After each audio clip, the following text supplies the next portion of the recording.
There's something beautiful about the emotion we call love. I'm on a mission to find out more about how it affects every being. It all starts with perception.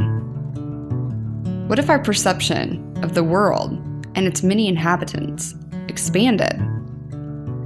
Every person has a different vantage point. When we truly know a soul, we find knowledge. Asking questions with an open mind is how we learn how to relate to one another. When we identify with someone beyond the surface level, we fear less and love more. We're all teachers. Every person on this planet has something impactful to share. This podcast is about expanding my vision and illuminating the threads that bind us together as a community. Simply put, this podcast is about the lessons in love I learn along the way in my journey of finding my true self. Welcome to Unified Threads.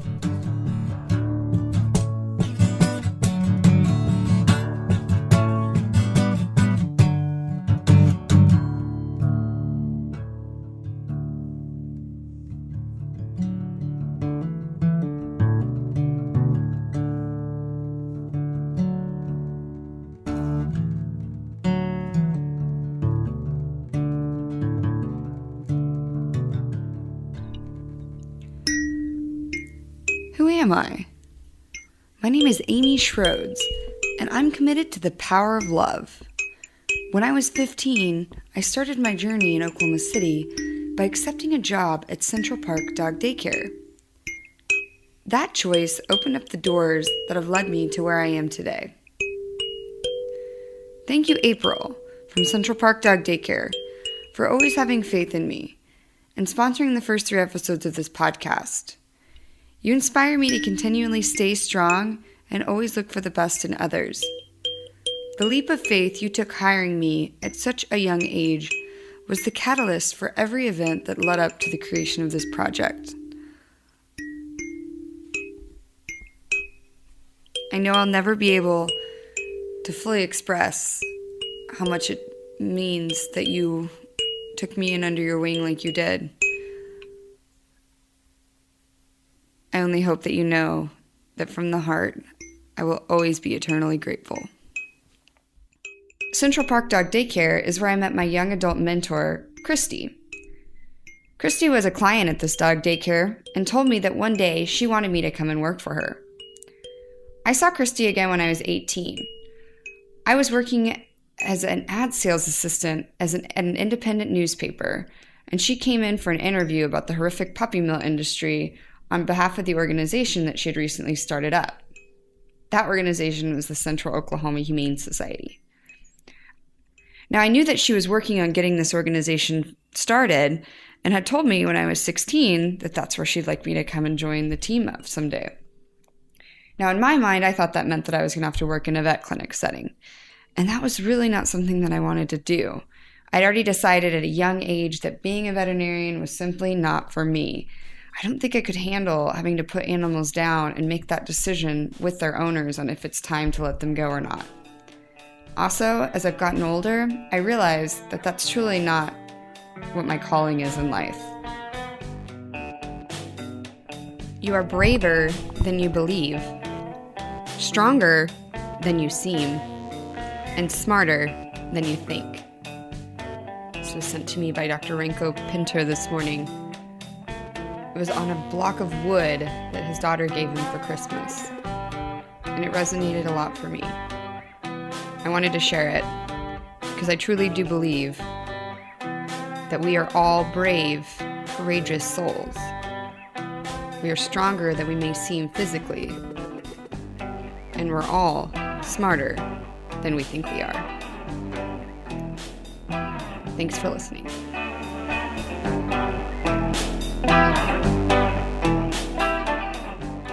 Christy quickly became a key influencer in my life.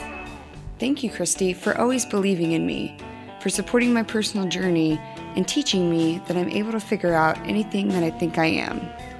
You've been a fabulous mentor, and you taking me in under your wing in the way that you did means more to me than I can describe. I can only hope that by sharing how much you helped me truly build the foundation that has created this opportunity to travel around the world will inspire others to take more people in under their wing, to believe in them, to take a chance on them, to teach them what they can, and to empower them to be the best person that they can be.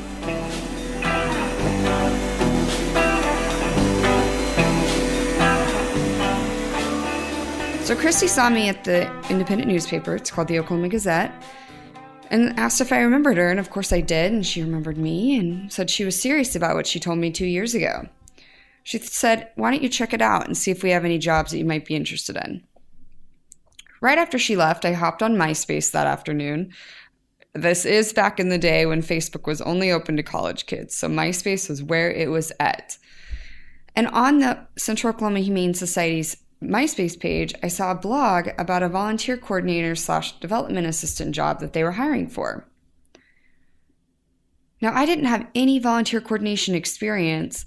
However, I've always been good with people, and this seemed like the golden ticket to get my foot in the door in a non-clinic setting. I filled out the application online, went through 2 rounds of interviews, and next thing you know, I was working out of a closet at a startup nonprofit, learning the ropes at a very rapid pace and picking up more responsibilities every single day. I had the most fun times at the organization in our startup days. When I first started, I thought, what have I done? I was working at an independent newspaper where I was getting free tickets to pretty much anything in town. I was getting to go with some pretty connected people all to the different events, which is an 18-year-old's dream. Couldn't ask for anything more at that age. What I grew to realize very quickly was that I was learning an invaluable amount of skills that I really couldn't have paid for to learn, even in college. And I met so many amazing friends. Many of these friends are the ones that are making this podcast possible. If I were to be given the chance to go back, I wouldn't have chosen another path for anything in the world. You are braver than you believe, stronger than you seem, and smarter than you think. Fast forward 7.5 years later, 5 locations opened, millions of dollars raised, tens of thousands of dogs and cats served through adoption and spay-neuter events, and a new president of the Central Oklahoma Humane Society later, I was really burnt out. The this is it turning point for me was following the 2013 Moore tornado. Now, this tornado response was one that I will never forget, and I will always have gratitude that I was able to participate and be a part of this. It was so incredible to see how many donations were pouring in to the Oklahoma City metro community following the May 20th tornado that destroyed 2 different elementary schools and left hundreds of people displaced. Literally, there were pallets of all different kinds of supplies showing up at the adoption center front doors, and I was almost every hour leading a semi-truck over to a warehouse that we had reserved to unload these donations. We also more than doubled our donor database in that time frame. And that was just a 10-day response time frame that everything was more than doubled. This experience showed me so much about how many people are out there that truly want to help. They're looking for someone to ask in a way that they feel like their help is really going to make a difference. That seems to be something that the disaster trigger button brings out in people. And a thought that I haven't been able to shake ever since is while people are still without healthy food and clean water to thrive on, is not every day a disaster in our world? No matter where you live, whether it's the United States, all of the other countries in this beautiful planet, there are always people that need our help. And it made me start thinking, how can we activate that trigger button on an everyday level? And it was just really not something I could shake. Then I realized I won't be able to help anyone if I don't help myself first.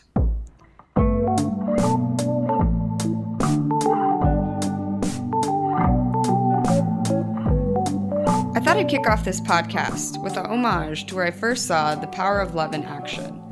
I learned so much about love and people that want to help, and collaboration living in Oklahoma City. This leads me to introducing my very first podcast teacher, Ferris O'Brien. He's the owner and president of the Spy FM, one of OKC's most magical independent radio stations. Ferris and I met in 2011 during a mega adoption event promo interview for an event called Midnight Woofness. We bonded over our mutual love for big dogs. His Malamute named Mo is amazing, and he also has a dog named Rue that he rescued from the streets. Ferris is amazing about collaborating whenever and however he can. And like many of the core people in Oklahoma City, he likes to think like there is no box, and how can we work together for the greater good? He's all about finding a dedicated audience, which is exactly the type of audience that has made this podcast possible. If it wasn't for my friends and family that were interested in my travels and believed in having faith and trusting in the universe to teach me the lessons that I'm supposed to learn on this journey, this wouldn't be possible. So I'd like to let Ferris share his thoughts on why it's more important to have less than more. So here we go. Ferris O'Brien, everyone. And I think a lot of those myths about Oklahoma City were pretty prevalent through the 2000s. That whole Tulsa's, white collar and Oklahoma City's blue collar kind of talk that was there, like Tulsa will support this, Oklahoma City won't, kind of thing. I think all of that, starting somewhere in the early 2000s, I think is when that perception really started to change. I don't think it exists anymore, some 15 years later, but back in '97, downtown was a very dark place. When I first moved back here, I didn't know really a whole lot about Oklahoma City. My experience was in Norman when I was in college at OU. So I first got an apartment in Norman because I knew Norman, and then I commuted up here to work at the then alternative station that Clear Channel started, 95X. I did that for a while and eventually moved to the Deep Deuce apartments that were one of the first developments down here.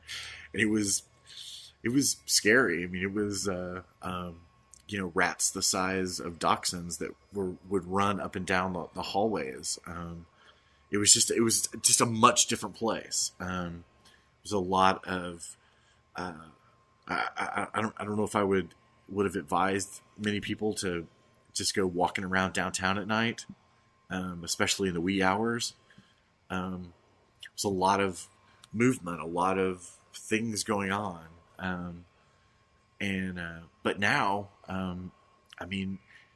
it's amazing to know or to remember what it was like and what it is now, and all this development that's happening down here, and how I think anyone can go out at 3:00 in the morning and walk the streets of downtown and be completely safe, and just how it's changed from like a cleanliness standpoint. I remember, there being trash and stuff on the streets or in the gutters or whatnot, and it's not like that anymore.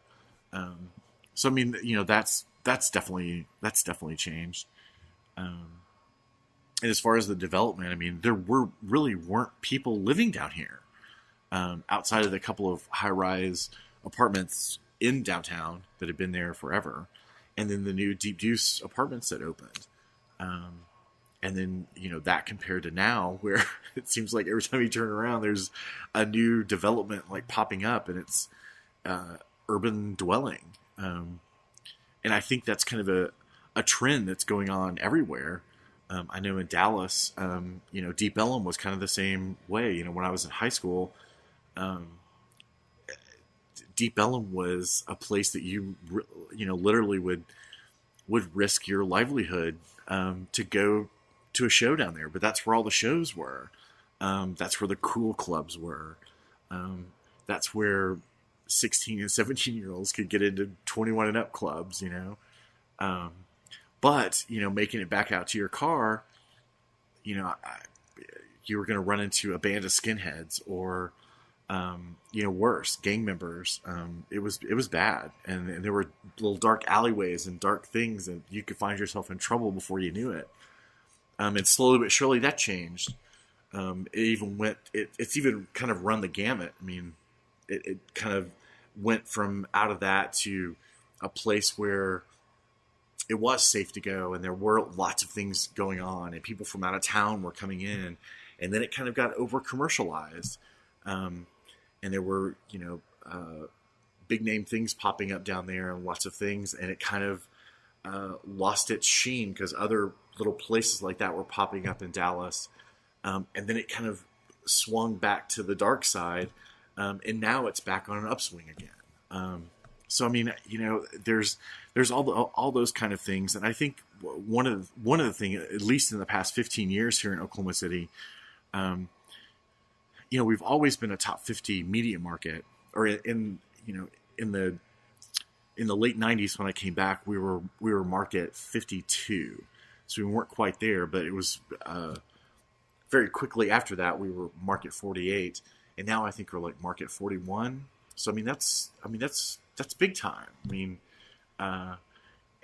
but with that, little city, you get big problems, or when your city starts to change and starts to go through these things, those growing pains, so to speak. I think you start getting some of those big city issues and big city problems too. But I think the way that this city has the grassroots and the kind of thing that we've if you succeed, I succeed, and if we succeed, then we can help them succeed, kind of thing. That I think is very prevalent here. That's not the case in places like Dallas or San Diego or Austin even. I think that's the advantage where we maybe find our way when the scene is actually developing around us at this very moment. Whereas a lot of places, Portland, Austin, whatever, it's already there and it's been there. So if you go there, you're just becoming a part of it. Here, you're kind of a part of developing it. And it's only going to get better. I mean, with the two mid-sized venues that are going to open within the next year, that's going to be huge. People that have lived here their entire lives, or people that have moved here in the past 10, 15 years, they're not going to know what to do with themselves when there's 4 quality concerts a week that they can go to. People are going to lose their minds, and that in and of itself is going to change it's going to open a whole new perspective. It's going to kick open a whole new door. And I think that the path that both of the venues are striving for is kind of the same thing that Spy tries to do. It tries to fill that void of that perceived coolness of that music scene. So, and it's kind of a synergy that kind of helps everyone. And we've talked with them several times, and I'm really excited. I can't wait till Criterion opens and when Tower Theater opens. It's going to be 2 completely different venues, but they're going to be doing the same thing. So, I mean, it's not like all of a sudden you're going to get, just another a place that opens that has seats, that has concerts, that's going to be bringing in the same stuff that's always come through here. No, it's going to be completely different. I mean, these people that play Dallas and Kansas City will be playing here. So, I mean, it's just crazy to think about when that actually happens. And I've lived in Austin. I grew up in Dallas. I grew up in LA as a kid and as a teenager in Dallas. I've lived in San Diego. So, I mean, I've been in these cities that have a vibrant scene and a vibrant live music scene, and it's amazing how different that makes the city, and that what a different level, a different vibe that it sends out, and that's going to happen here. And the size of this city, I think, is beneficial as well. It's big enough to support it, and I think the people get it. And I think they've been starved for it for so long, that, you know, there's not going to be any more 3 o'clock trying to get home from Kane's Ballroom on that highway to hell, you know, back here where there's literally nothing, or the, you know, the same thing coming back from trees in Dallas, and then still trying to make it to your job the next day. Yeah, I've driven the route to and from Dallas many times for concerts, and you're like trying to keep your eyes open. Everybody has to work at 8:30 the next day. We're just trying to make it back. I've been there. And that Dallas drive is twice as long as Tulsa, but I don't know what it is about that Tulsa drive, but man, coming back from a show it's brutal. It's one of the longest, smallest stretches of dark highway. The Tulsa drive? Yes, on the planet. Oh my gosh. I have so many memories of D-Fest, driving back and forth from D-Fest on that highway. Also other shows too. D-Fest really sticks out in my memory. Yeah, it's just, I mean, just anything that goes late, and you're trying to, you have to come back for, you know, something the next day, i.e. work. It's brutal, and no more of that. Yeah.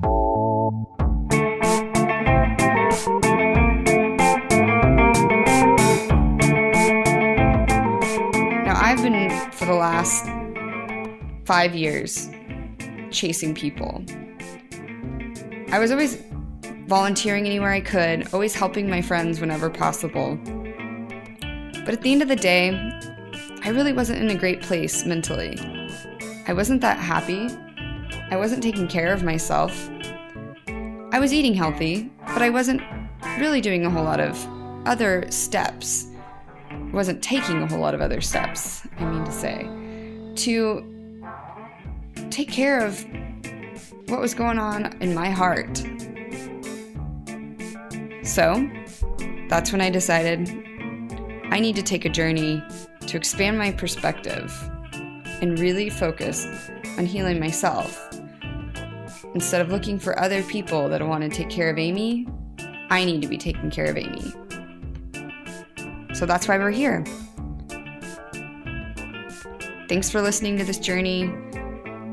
There's going to be times where it's going to get pretty raw and real, and then there'll be times where the lessons that I'm learning may not be as interesting to you. I didn't go to college, so as I travel the world, I'm going to be learning about all different facets of history, finance, economics, really as much as I can get my hands on, because I figure what better way to learn than hands-on in the school of life.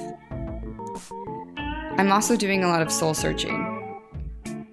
I'm trying to figure out what is the purpose of life on this planet, and how can we help to restore this planet back to the original goodness that I think that we all know it once had. Welcome to Unified Threads.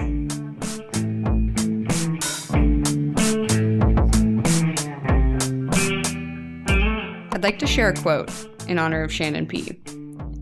Today, we will live in the moment, unless it's unpleasant, in which case, we will eat a cookie. From the Cookie Monster. I know my impersonation of the Cookie Monster wasn't the best. But Shannon, I want you to know that I think of your chocolate chip cookies often. I miss the times that we had at meetings over your Rice Krispie treats that were shaped in the shape of hearts. And I often think if I only had some Skittles at the bottom of this cup. The next person I wanted to feature on this episode about OKC, the Love Springboard, is Shannon Presti. She's the Director of Teen Leadership Initiatives at YMCA of Greater Oklahoma.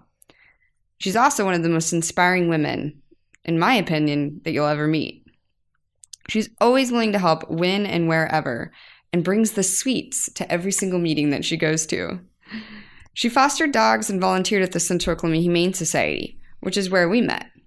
She came in for a volunteer interview, and then soon after got involved in various different ways. Her main jam, if you will, is hosting house guests, as her husband Sam calls it, which are little dogs that stay at her house and learn all of the lovely manners that they need in order to go on to be adopted by their next loving family. Shannon is going to share her thoughts on Oklahoma City and advice for young people who want to help the greater good. She's been an amazing teacher for me in a lot of different ways.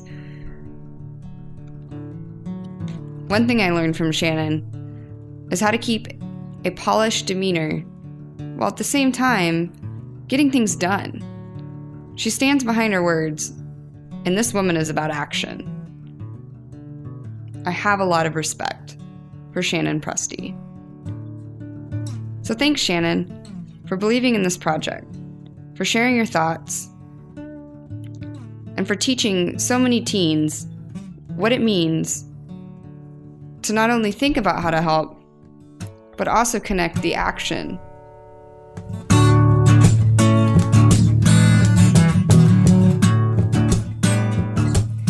So we're here with Shannon Presti with YMCA, correctly? Mm-hmm. Yes. And we're also going to talk about how you came to Oklahoma City and what brought you here and what you love most about it. Yeah, so I grew up in small town Kansas, and my whole goal my whole life was to get out of small town Kansas, and I did. I moved all over the country. I lived in Costa Rica, then New York, and then San Antonio, and then Seattle prior to living here, and never in a million years would I ever have imagined that I'd be in Oklahoma, but I met my now husband on a blind date when I lived in San Antonio, and then he got a job offer in Seattle, so we moved there knowing that we'd either be there 1 year or 2 years or forever. So it was kind of like we just had to get through that first year to see where we would be, and we knew that if we weren't there, we'd be here in Oklahoma City. So we just kind of went through the year, and at the end of the year, we found out that we were going to move, and he moved the next day, and he came here, and I came about a month later. And I think that this is truly where we're both meant to be, because we arrived, and my whole goal, if I could do anything in the whole world, starting from college on, my goal was to help at-risk kids go to college. So I assumed that I had to do something else, like make a lot of money so that I could help people financially. And we moved here, and so I was volunteering. I was looking for volunteer opportunities to try and find a job, or, just figure out what I wanted to do. And I went to the Y, and they had a program that I wanted to volunteer for called Y Achievers, and it helps at-risk kids go to college. And I met with the CEO, and I said, can I volunteer for this? This is something I'm really passionate about. I'll give you as many hours as you want while I'm looking for a job. And he said, we're getting ready to cut the program. We only have 12 kids involved. It's not going very well. We're costing a lot of money, so I'm going to cut the program. And I thought, oh. So I went home and I wrote this whole proposal about how I could spend 6 months redesigning, developing, getting volunteers, getting funding to get the program going back again. And before I hit send, he actually called me and said, we just got X amount of dollars from United Way. We'd like to put it towards teen programming. Would you like to come start our first ever teen department? And I said, sure. So within 3 weeks of moving here, my husband and I both had our dream jobs. So that's incredible. That's how we landed.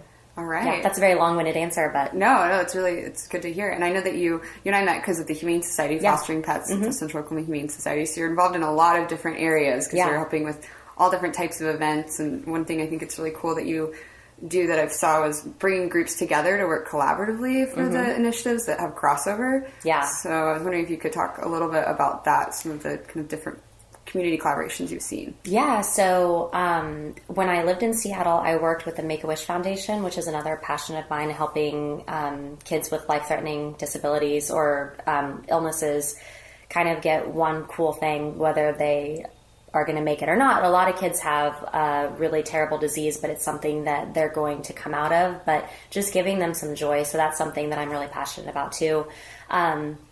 So pretty much I spend most of my time through my job working with at-risk kids, or I do a lot with the Make-A-Wish Foundation. I do a lot with the Humane Society.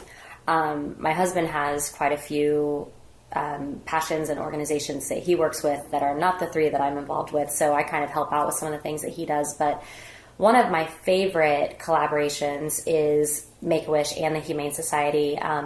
We love serving as foster parents for the dogs with the Humane Society. So we bring in dogs and we give them homes until they find another home, a permanent home. We call it their forever home, Furever. And my husband calls it hosting dogs rather than fostering. He says, who are we going to host this week? So we hosted one dog, and he was just the sweetest guy. And I was able to collaborate with the Make-A-Wish Foundation, and he was auctioned off at the big gala that we had, the big luncheon for the fundraiser.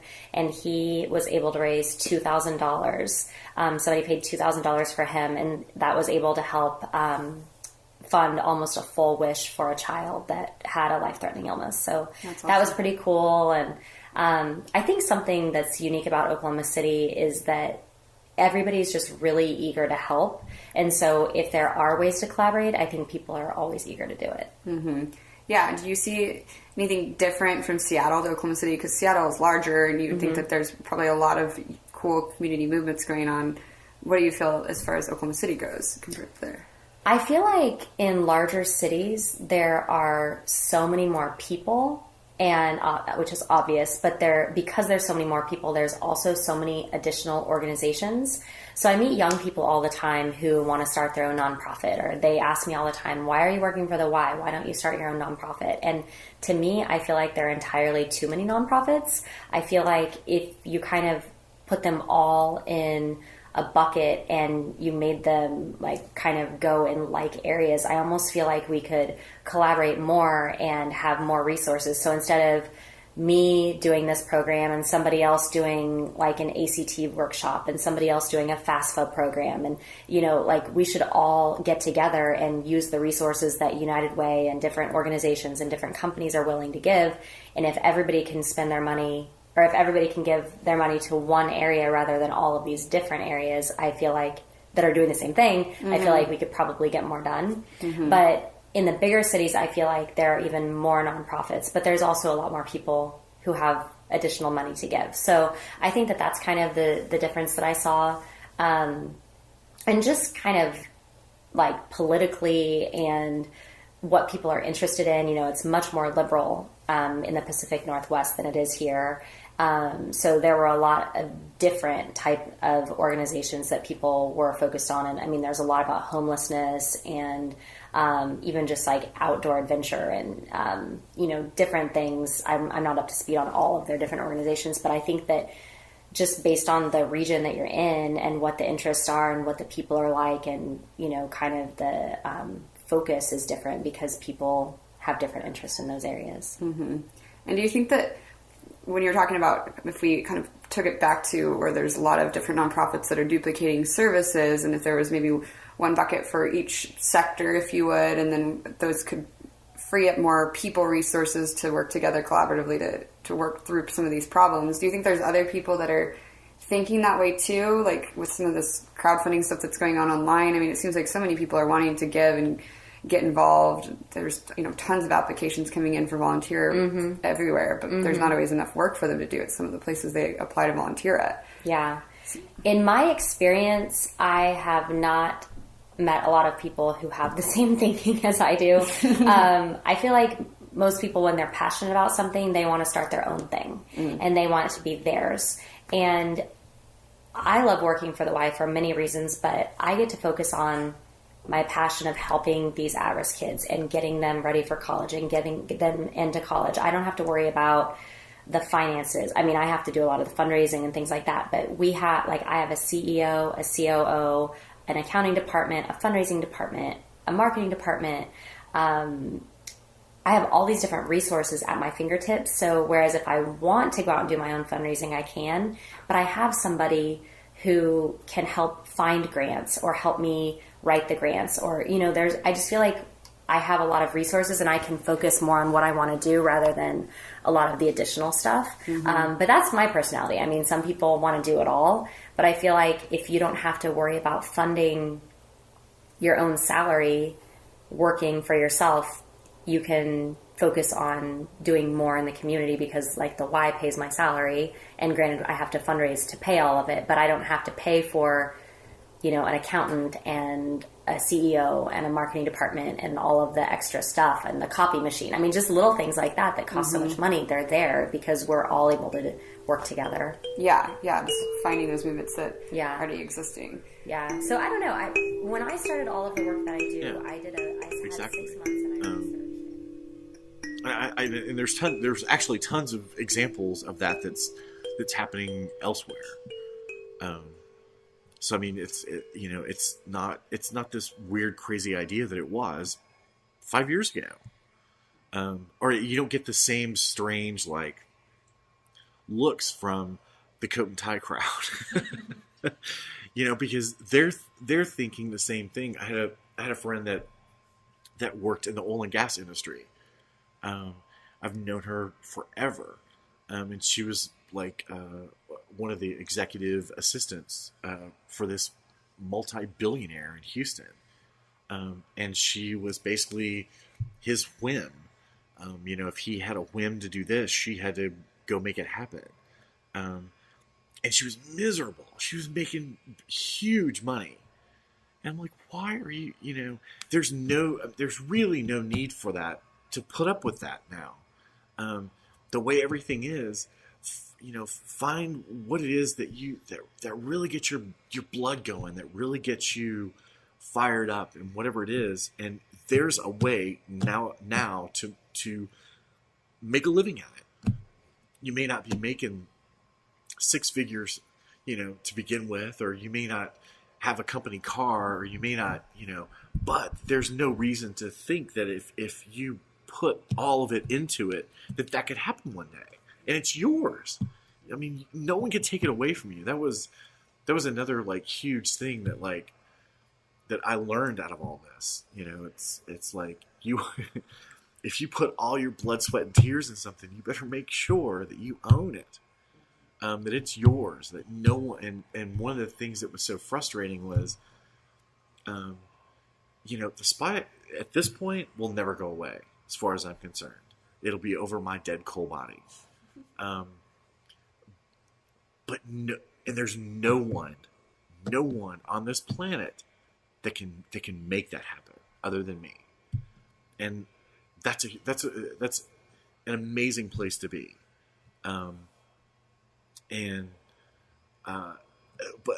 But with that said, I think that can be done anywhere and everywhere. Just happens that my passion and my went for music and radio. I mean, it doesn't mean that whatever it is you do that you can't replicate that same thing. There's avenues, and I mean the technology and the things that are out there and the people that you can reach organically, and you build it up from there, and the sky's the limit. Working at 10 o'clock on a Saturday morning isn't work. Yeah, no, it's for me right now. It's an experiment, and I found like a whole new drive that I didn't even really know was there. I mean, I've been pouring it into the traditional. I was working in nonprofit, so it was still different than working in corporate. But it's a lot of hours. There's a lot of there's still a lot of rules, still a lot of red tape. Yeah, a lot of policies, lots of things that you have to follow this exact model, whereas sometimes when you take a step back and you look at it and you think, is that really making the impact that we could be making if we were a little more flexible and a little more give and take, like what you're talking about, and trusting of people. I'm a big fan of trust. How can we live with more love and empathy for people instead of, they're going to be out to get us. We got to put all these blocks in place because they're going to have to barrel through all of them before they can hurt us. Be more vulnerable. There's so much of that, and I think it was. I don't know how exactly it was taught to us, or part of that mode of growing up, but it's there. I don't know. Maybe it's the high school model that I still think that we live with the hidden high school rules, even in adult life. People are worried about this or worried about that, in here. Maybe it's not so much on the outside, but so maybe that's a little bit of it too, the non-trust thing. But I think that's even getting better. You just have to be really wary of of where you go and put it out there. When you find a home like Oklahoma City where you can really plant roots in your community and get involved, I think that's where you start to blossom when it comes to the trusting of others. I think that's why I feel so comfortable to go on this adventure, as I've been in Oklahoma City for 10 years, highly ingrained in the community. I met Jill Brown, or now Delozier, who's the downtown OKC marketing director, back when she was the marketing director at the Gazette. I started working for her when I was like 17. So I was there for the Halloween parade and Docks and Dashes when they were doing those. And just got to see so much cool stuff that is like literally came from an idea in a meeting room into reality, because everybody was willing to like jump on board with it, and then met so many cool people through that have been very supportive. It seems like all those people too, whether it's the Jill Browns, they're all still around. The Jill Browns, the Jonathan Fowlers, the Jonathan Strangers, they're all still around, and they're all kind of doing their own thing. Yeah, like Tracy Zeke with Bumbershoot. Yeah, it's really cool. There's 1,000 examples, and it's kind of that same thing where I don't think that mentality of, God, I've got to get out of Oklahoma as soon as I can. I mean, I think there's still a little bit of that for the under 30s. I mean, I think that's just ingrained in all of us. I mean, I grew up in Dallas, and I couldn't wait to get out of Dallas. So I don't think that that's a geographic or a city thing. I think that's just kind of and I think you should walk about in your 20s and do those things. But I you no longer have to go to the West Coast or East Coast to make it.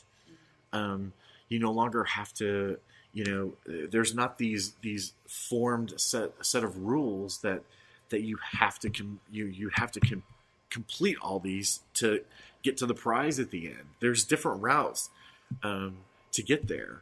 I've often said, or my dad, this used to really piss my dad off. But I've kind of made it a little bit of my mantra, and that it really is how I am. He's like, if there's a group of people walking down a road, and 9 out of 10, every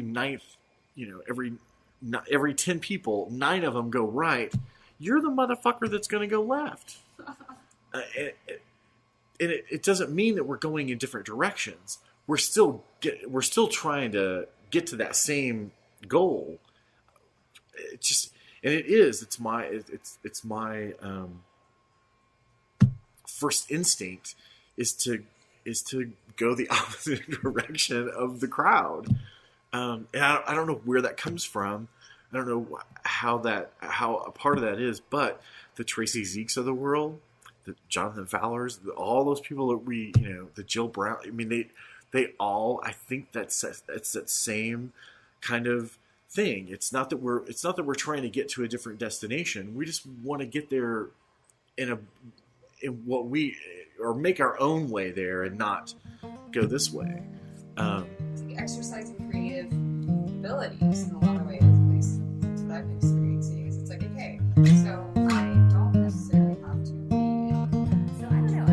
When I started all of the work that I do, I had 6 months and I researched and I figured out what everybody else was doing in this kind of area, and I figured out like where the gaps were, and so I created programming in those gaps so that I wasn't duplicating, because I really believe that if that's already happening, I don't need to create the same program. I can call that organization and get their details, and then I can send my kids to their ACT prep workshop, because why would I create one if they already have it and they can serve my kids, and then I can spend those resources doing other things. Mm-hmm. And in the conversations you've had with people that want to start their own nonprofit, what is usually the reasoning behind that? I mean, what's the driving force you think behind that thinking? Well, I really think that it just goes down to the passion, and they want it to be their thing. And I don't think it's necessarily selfish. It's just that they assume that nobody else is doing it. I don't think that they take the time to see what else is going on. And I think that, like, when the Y hired me, they gave me 6 months to design and research and develop. Whereas if I was starting it on my own, I would have to try and figure out a way to make money immediately. And so I think that people just start the organization and then they figure out what they're going to do, because that way they're having an income. Mm-hmm. And that's kind of what I've seen with a lot of young people. It's like they feel like they really need to get things going so that they can start making money, because if you spend 6 months figuring out what everybody else is doing, you're having no income.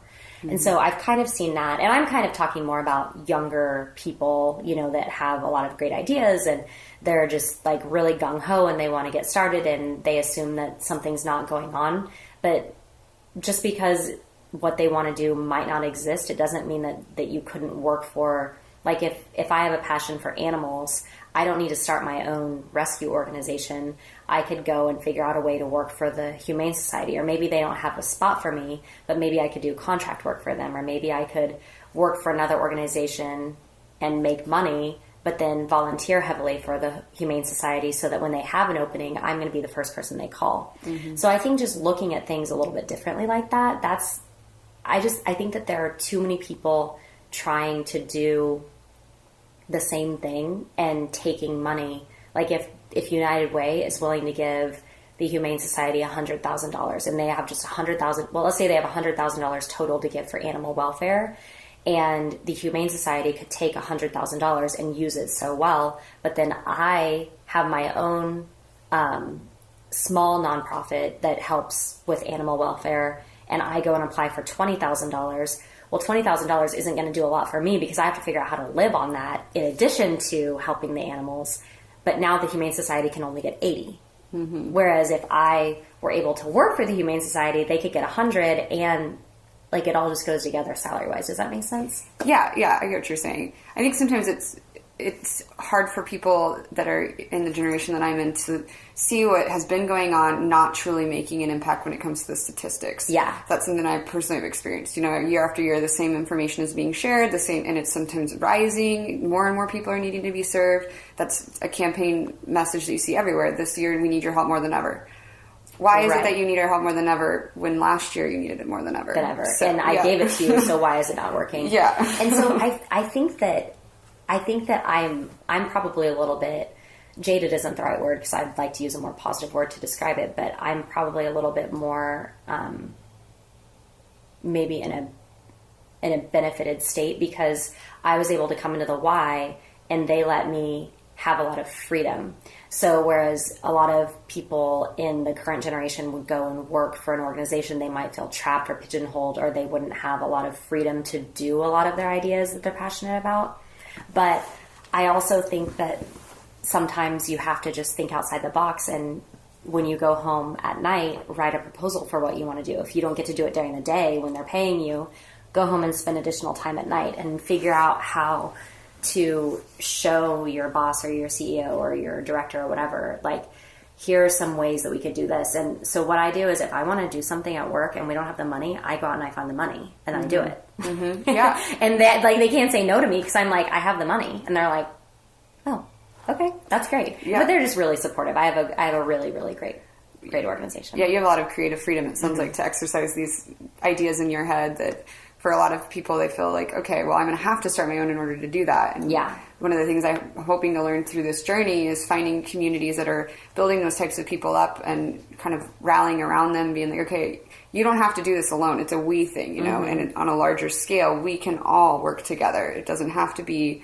a bunch of people starting their own nonprofits to add to the extra nonprofits that are already there. It's like you were saying, if you don't have the time or you can do it at home at night, maybe you just start the process by throwing out some ideas for friends. And when you work for organizations that have already been doing this for years and years, or even if it's a startup organization that's well funded, has a great board and all that, you can learn so much from the inside, and you can see where you might think there's some gaps, and talk to your friends about that, and talk to your family members, and just poll people and be like, okay, well, if there was a way to do this, what do you think? And getting other opinions and maybe going back and presenting later on in life, but at least you'll have seen from inside instead of kind of I don't want to use the word judging, but not getting a clear picture of what it is that they do. You just kind of see, oh, that's not getting enough done, so there must be something missing. Well, what is missing unless you're actually in there doing the work to see? And it's funny you say that, because that's what the other advice I give to young people coming out of, I mean, I probably at least monthly talk to 1 to 5 young people who are interested in doing something similar to what I'm doing. And my biggest advice is before, because they all are like, I'm going to start my own thing, I'm going to do this, you know, they all want to start their own thing. And I always tell them, before you start your own thing, work for somebody who does something just in the category that you're interested in. Work for the Boys and Girls Club. Work for Big Brothers, Big Sisters. Work for the Y. Work for somebody that helps in the area that you're interested in, so that you can learn the ins and outs, and then you can figure out what's working and what's not. And then what's working, leave to the Boys and Girls Club to do. And then if you really feel compelled to start your own thing, take the what's not working and figure out how to change that and make it work within your own organization. Or figure out how to go to another organization and take that what's not working and fill those gaps. And so that's what I tell everybody. I think that coming out of college and starting your own nonprofit, whereas they can do so well, I think that understanding the ins and outs, there's so many intricacies of working in nonprofit work that people just don't know. And even just like the tax system and the way that you have to fundraise, and when you can fundraise, and how much you can take in, and are there certain guidelines, like you don't know that stuff until you've really worked with somebody. And unless the young person has a really great advisor, I think that working for an organization and making money and knowing that you have a monthly income while you're figuring out your plan can be a really big beneficial thing. Yeah. And then also understanding that even if you want to start your own, it's not yours. It's right. Going to have a board of directors. Exactly. You're not going to just be able to do anything that you want in the entire world and make an impact that way. You're going to have a board anyways around you, and they're all going to have to be bought into the organization. And even just understanding boards. Like, yeah. How do you know about boards unless you've really been around one? So yeah, that's a whole other thing. But thank you so much for sharing. So as far as Oklahoma City goes, it sounds like you like that it's a little bit smaller. When I first decided, well, it wasn't really a decision. When I first felt called to do this podcast, I thought, okay, this is going to be really cool. I'm going to be learning from so many people, and I'll do these interviews about how we can have a more environmentally friendly world and how we can live together in harmony with the animal population, with our neighbors, how we can work together for the greater good. Since then, it's been evolving at a pretty fast pace. And now I realize it's more about my journey and keeping track of all these threads of information that I'm finding, internally and externally.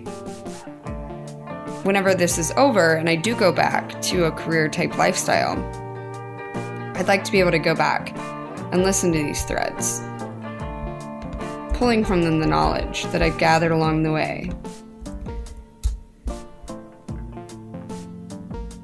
Everything happens when it's time for it to happen. I learned this from Dr. Renko Pinter in Cambridge. He gave me some book suggestions and was the first person to tell me, I'm going to give these to you, but it's not because I expect that you're going to read them right now.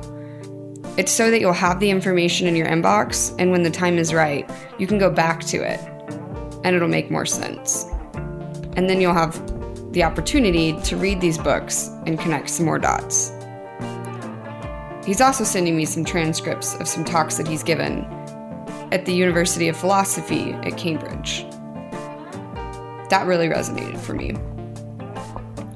So, that being said, I wanted to start off the first episode with a little bit of information about who I am. I thought, okay, I'm going to give my childhood story. Now I'm thinking, is it really that relevant, the past? Does the past truly matter? I'm not certain that it does.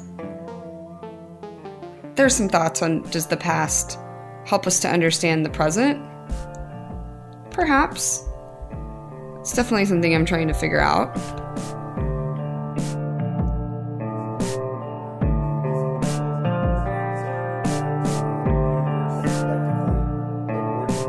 Everything would happen the same.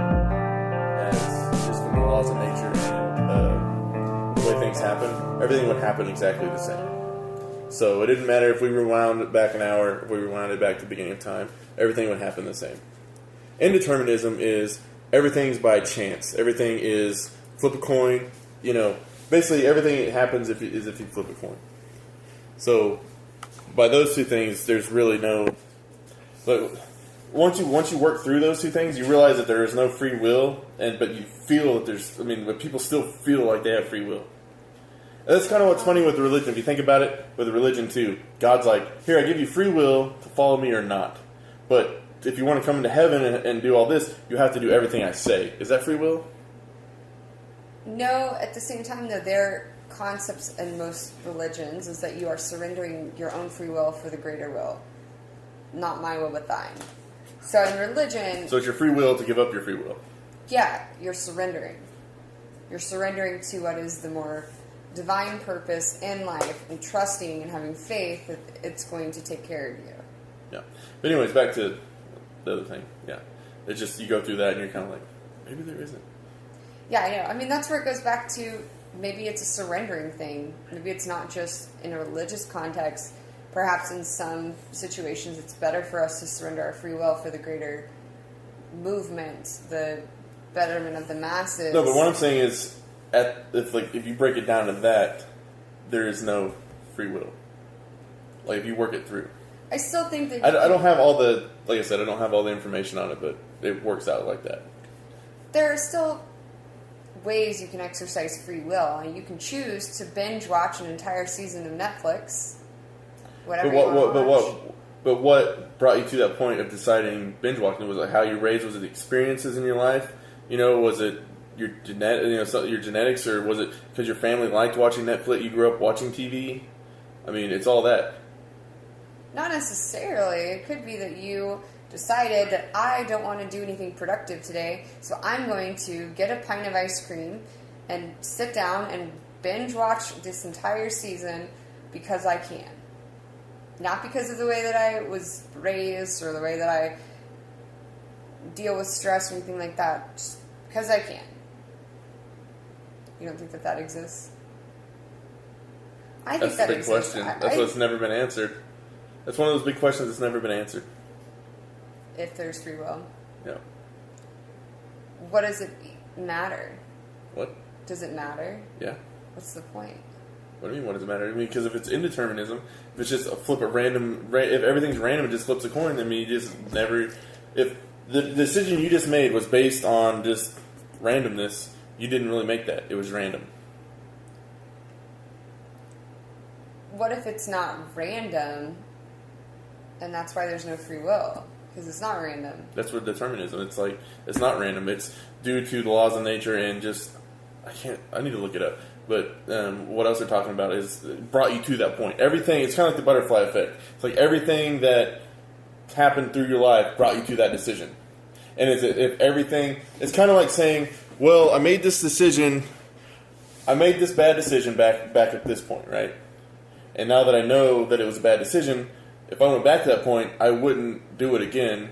But if you went back to that point and you didn't know it was a bad decision, you'd still make that same decision because you still only know what you knew up to that decision. Does that make sense? Yeah. Well, everything is leading you to the next decision. Yeah, I agree with that. I don't think that most people would change the way that they handle the situation because it's what brought them to the situation that they're at the current point. It's the being present, the not looking back. Even in the Bible, don't look in the past. Turn it a pillar of salt. I'm not talking about looking in the past. I'm just saying that for making that decision, though, they would still make the same decision based on what they knew, and you get what I'm saying there. Following their dharma, I've heard that said. Or just times.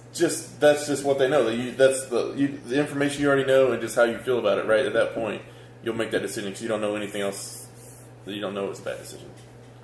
Like, you're not going to change your mind. There's nothing here that's going to change your mind from back here to make you go, oh, well, I should do this instead. Like, we kept rewinding it back. You'd still keep making the same decision because that's all because you made that decision. Does that make sense? I'm probably not explaining this right. No, it totally makes sense. I'm trying to wrap my brain around, does it matter? So is that free will? If you're already just going to make that decision, like you wouldn't make the other choice because you made that choice because of all the other everything you knew leading up to that. Yeah. All you can do is try to figure out why was that choice presented to you in the first place. What was the reason why that was brought into your life? Where's the lesson to be learned? What are you knowing now that because you everything else before? that was happening around you. So do you think that everyone is set up in a structure of like a cosmic mission where we Mission have for what? to live our life? It's just there. It's just there? Yeah. Just going.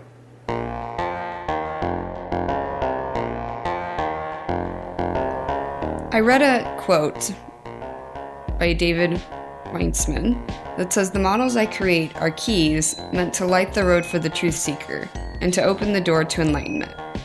The symbols embodied in our jewels reveal the truth about our identity and the true nature of reality.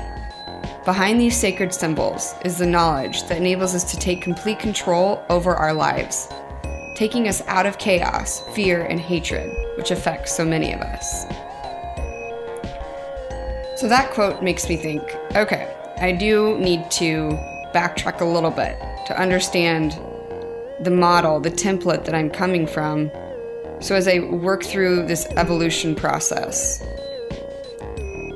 I can recognize perhaps where some of the trigger points that I have stem from and where some of my vices that I am covering those trigger points up with can be transformed.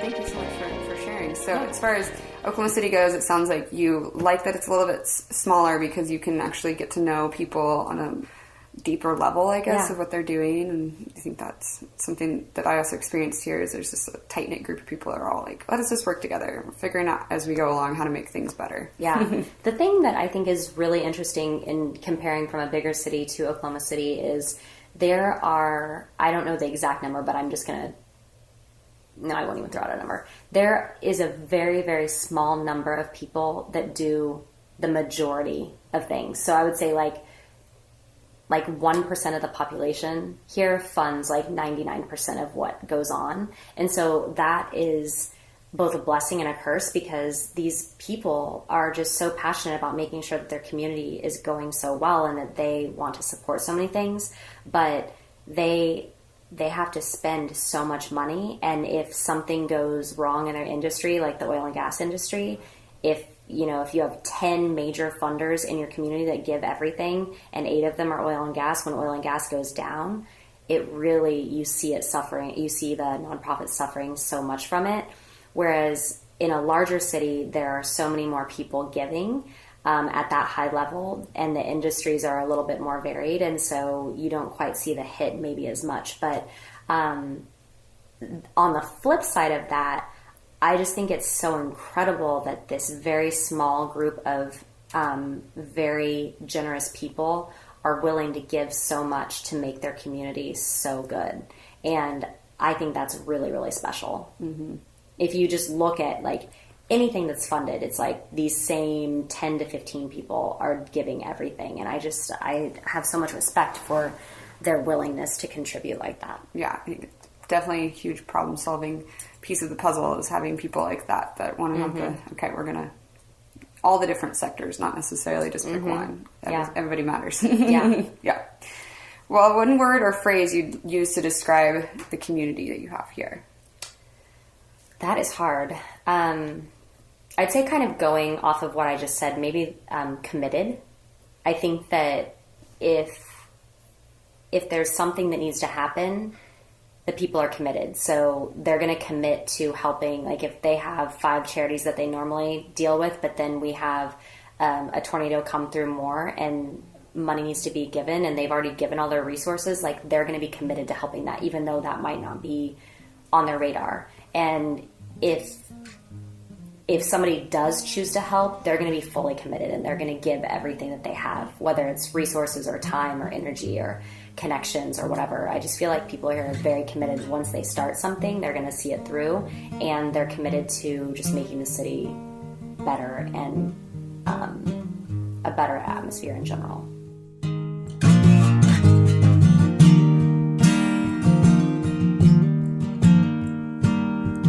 So here we go. My name is Amy Shrodes. I was born on June 30th, 1990 in Denver, Colorado. I moved about 25 times before the age of 16, which I, as an adult, have really grown to appreciate. I think it's given me the ability to make friends wherever I go, never be afraid in new situations, know that no matter where I am, I'm always going to find the community that's for me. Now, a lot of people automatically assume, oh, you must be a military kid. Well, it's a little more complicated than that. I am a military kid, however, I haven't seen my father since I was 7. He wasn't a very nice person when I was younger. I don't know how he is now, and that's something that, as an adult, I'm working on finding the true forgiveness. Not the forgiveness of, oh, well, I'm going to rise above him. Instead, the forgiveness of understanding that the situations that I was exposed to as a child and I went through as a child made me who I am today. And yes, there are pieces of it that I need to transform. There are also pieces of it that gave me the resiliency that I live with every day, and also made me able to live this story. So enough about that. When I was a kid, I was always fascinated by everything in nature and every animal possible. I was looking at plants constantly, trying all of the berries and bark and anything else I could get my hands on. I was looking at rocks all the time, picking up rocks. I still have a rock collection from my childhood. I remember one time when we were living in Estes Park, Colorado, I was outside in the backyard where the elk were, and I was trying to go up to a little baby elk, always the fearless one, thinking the animals all want to be friends with me. Now, the mama elk, I suppose from my memory, was not a big fan of this, and apparently she started to charge me. And my mom came out with a broom and did her mama thing and was able to retrieve me away from the elk, and I was told never to go up to another baby elk like that. I'll say that that lesson didn't really stick because as a young teen, when I was working cows on a ranch in Texas, I still tried to go up to the baby calves. I was charged a couple of times. I was always able to get to a fence and hop on the top of it, and I've never been injured by an animal bad enough to make me afraid of them. Horses, there's been a couple of times I've been thrown off horses. Same ranch in Texas, I was riding a horse named Hero, and he threw me off in a field once and stepped on my calf. Now, I used to ride him fearlessly all through this field. Anywhere I could go, I was going with this horse. He was a beautiful Appaloosa. Went for a while without riding, and then picked it back up again once I was in Oklahoma. Every once in a while, I'll have a flashback to that moment, but it really has not changed the way that I look at horses. So I'm fortunate. I try not to hold grudges. Again, the word try, though, might imply that I do. We'll have to see. Anyway, I graduated from high school in Texas at age 15. Some may ask, how is that possible? Were you fast-tracking all the way through? Yes, I was. And the reason I was able to do this is because I was homeschooled all the way through high school and did year-round school. Growing up, my mom told us that she felt like God told her to do this. As a young adult, I came to the conclusion that she was trying to keep us safe from our biological father. That conclusion that I came to is a piece of the storyline that I am working to transform, and a big part of the reason why I'm throwing myself into this world of uncertainty. I would like to transform the fear that I have of men.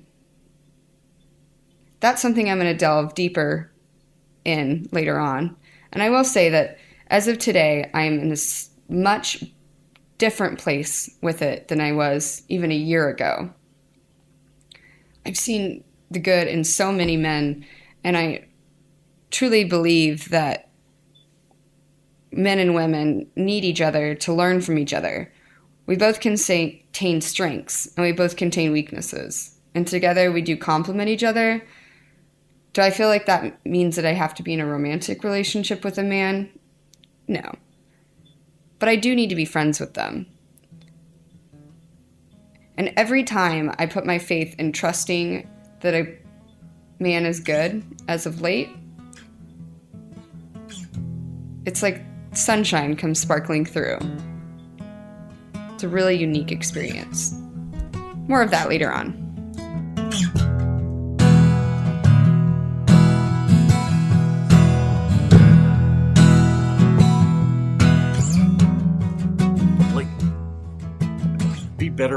Be better or make yourself better, which makes everything else better, because you want to, not because you have to. Be better because you want to, not because you have to. And it seems like that's been kind of the theme. It's like, why settle for this when we could just do this one extra thing and oh my God, it's so much better.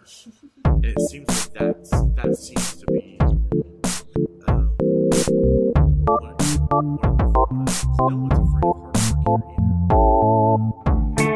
This podcast will be a 1-hour podcast, sharing perspectives from the people I encounter all over this beautiful planet, along with my own personal realizations as I go through a journey of discovering my way back to who I really am. The result? A tapestry woven from unified threads. My goal is to not only share perspectives from all different beings, but to also logically prove that through empathy, we can grow love. The messaging will be, of course, threads that will lead me back to my true self, things that I find of interest, that resonate with me, that bring up some sort of remembering, if you will. I'll be encouraging a spirit of finding the strengths that every person contains, and seeking out the common ground between science, philosophy, and religion. I hope to plant seeds that encourage truth and empathy, organic agriculture, and the importance of community as I learn what community means to so many different beings all over this beautiful planet that we call Earth. Thanks for listening. Namaste.